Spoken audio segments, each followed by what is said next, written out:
Welcome back. As we promised, we are going to tackle together the latest in the Palestinian-occupied enclave of Gaza after the Israeli Security Cabinet released this decision to expand its military presence in Gaza and to control Gaza, to shed more light on the issue and to shed more light on the Egyptian efforts exerted to put an end to the genocide war in Gaza and to access the humanitarian aid to its people. We are very much delighted to have with us via phone Mr. Ramzy Khoury, journalist and analyst. Thank you very much for being with us, sir, and a very good morning.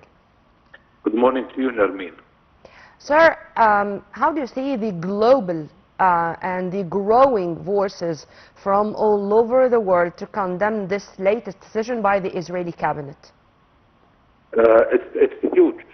All I can say is that it's extremely big, especially the popular movements on the ground. People went out yesterday in big numbers in the cities, the capitals of the countries that are the closest to Israel. We are seeing a major amount of pressure that is being put on their governments in order for them to take action against Israel and not make statements only. And it seems that this is working. To a certain degree it is working, Nermeen, because governments are all starting to promise to take action or have taken some action. I'll give you an example, Nermeen. Germany is the closest ally of Israel in Europe, and Germany has already stopped supplying Israel with certain ammunition as a first step. And this is Germany. And when you're talking about Holland, which is the second most important ally of Israel in Europe, Holland is already stating that it will take action, it will do this or that. I'm sorry for the interruption, sir, but since you mentioned Germany, to continue their statement, it was really great to say, until further notice. I mean, it's not only for a week, for a month, until further notice, meaning that it's not only for the time being or temporarily, but they are going to continue witnessing the situation and seeing the developments, and then they are going to decide if they are going to resume sending weapons to Israel or no. Absolutely, absolutely, and it's going to increase. Yeah. For as long as this goes on, then it's going to increase. And the reason, Nermeen, is because the amount of internal pressure on these governments is tremendous. Even the Labour Party in the UK today is reassessing its situation. Gaza has allowed for another party to come out and compete, and it seems that it most likely would be winning the next elections, not Labour. So none of these governments want to lose elections in their own countries because of Gaza and because of Palestine. And therefore, all of them are going to be forced to move in this direction. All of this, Nermeen, is putting a lot of pressure on the American administration. Donald Trump has no choice but to reassess this impunity that he has offered Israel, allowing it to go on with the genocide, ethnic cleansing, and all of these plans. And it is very possible, Nermeen, that we are going to see Netanyahu retracting because America is extremely engaged today with Egypt and with Qatar in order to reach a final solution, as they are starting to call it, within the next couple of weeks. And we are seeing signs that Netanyahu is retracting from the promise to reoccupy Gaza, throw all Palestinians in a concentration camp and encourage them to leave Palestine. And to continue with this, sir, if you permit me to add to what you have just said, the internal pressure in Israel itself, as far as I know that there are, of course, demonstrations from the families of the hostages, in addition to some ministers in the cabinet itself who really oppose the situation and saying that this is going to lead to catastrophic ends. Also, many of the former ministers in the Israeli cabinet also said so, raising concerns about the importance of trying to reconsider, let me put it this way, reconsider the Israeli decision. How do you see the pressure coming from Israel, from inside Israel, on Netanyahu? Very big pressure, much more so than it used to be, let's say, 2 or 3 months ago. The Israelis today are realizing that they are being ostracized worldwide. Israel, this is the summer, a lot of Israelis have gone out to Greece, to several countries in Europe trying to get a vacation, and they faced hostilities everywhere they went, whether it was Greece or Italy or Spain.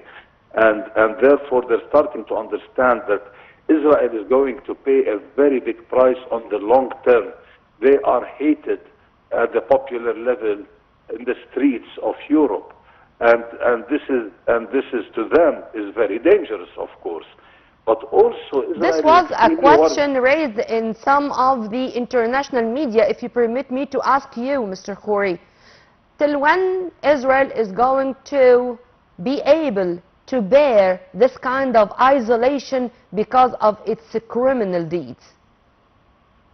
I don't think for very long. Israel really needs to make a turnaround. Israel needs to put a huge amount of effort to fix its image worldwide, because its image is destroyed. Israel today is seen as a pariah state by the citizens of almost every country. And but I'm going to go back to the internal pressure. So the Israelis are also suffering economically, and they are extremely worried about all of these promises of boycott, sanctions, blocking and stopping agreements, economic agreements with Israel at either the EU level or single country levels. All of this is promising the Israelis catastrophes. The other thing, the Israelis don't trust that America can actually continue to give them that kind of impunity, because that impunity that allowed them to continue for 2 years, that allowed them to survive the economic challenges that they had to face because of the war, yet and aid. Yet America is getting really embarrassed, and this co-branding with Israel is making America pay a very big price. And the Israelis are not idiots; they know that this is going to lead to a point where America says enough is enough. I'm not going to continue co-branding. I'm not going to continue to take the impact in terms of branding. Meaning that we can expect that the UN Security Council emergency meeting, which is planned for today, is going to witness more support to Israel from the United States, or the United States is going for the very first time not to take an action for the best interests of its closest ally? No, the United States has already rejected the meeting. It declared that it stands against it. According to the United States, such meetings only support Hamas, which is not true. But nevertheless, so we still see a continuation of American policy towards protecting Israel at all costs and all means, including in the United Nations. And the USA is very worried about United Nations action now. Even when they try to minimize the role of the United Nations at an international level, they are worried that the United Nations is now going to make decisions that are irrevocable, or decisions that will cause major harm to Israel. So the USA is still defending Israel tooth and nail, but the USA is moving towards a final conclusion of this catastrophe, and it is putting all effort, and it seems that Trump has understood, at least after his trips to Europe, And it seems after his meetings with European leaders in Scotland that there is a genocide going on. America is hated, just like Israel is hated. America is getting hated. Everybody thinks that it's America's fault that Israel was able to do all of what it has done so far, and it's what it intends to do. Yeah. Sir, notably, all of this pressure, we must take note of something that happened yesterday. Both Smotrich and Ben Gvir came out on Israeli television yesterday denouncing Netanyahu's step back from the occupation of the whole of Gaza and continuing the project. Both of them did that. And Smotrich went even further than Ben Gvir for the first time ever by saying he now does not trust Netanyahu's commitment to the war in Gaza and to the goals that need to be achieved, and therefore we must say that we are seeing a change inside of Israeli politics that implies that it is all working. Yeah. It's working. What's happening in Europe with the USA, it's starting to work now, and Netanyahu is going to have to retract. One final question, Mr. Khoury.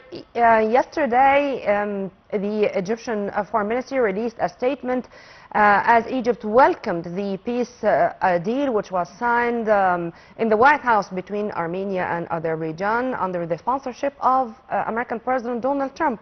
And President Abdel Fattah al-Sisi hailed the signing and asked the American president to continue with his peaceful efforts and to move this to the Middle East to put an end to the Israeli genocide war in Gaza. How do you see this note, sir? Well, it's an opportunity for Egypt to tell America, if you are able to achieve peace between Azerbaijan and Armenia, why aren't you able to achieve peace on the Palestinian issue? And it's a stark reminder that Trump is trying to brand himself as the peacemaker. He wants to get the Nobel Prize. Both leaders of Azerbaijan and Armenia at the signing ceremony, both of them called for Trump to get the Nobel Peace Prize. How could he get a Nobel Peace Prize when he has been supporting a genocide and ethnic cleansing? So the big issue for Trump should be achieving peace in the Middle East, and this is the big monster that is out there, and with all honesty, much more important and much more devastating and catastrophic than the war that used to be between Azerbaijan and Armenia. And by the way, that war stopped before Trump took power. So this cannot even be added to his achievements in terms of peacemaking. If he wants to be a peacemaker, he really needs to deal with the Middle East issue. And peace is not about just a ceasefire in Gaza. Peace is about a final solution for the Palestinians in Palestine. With this, I'm going to end our conversation, sir, because this note is the most important note.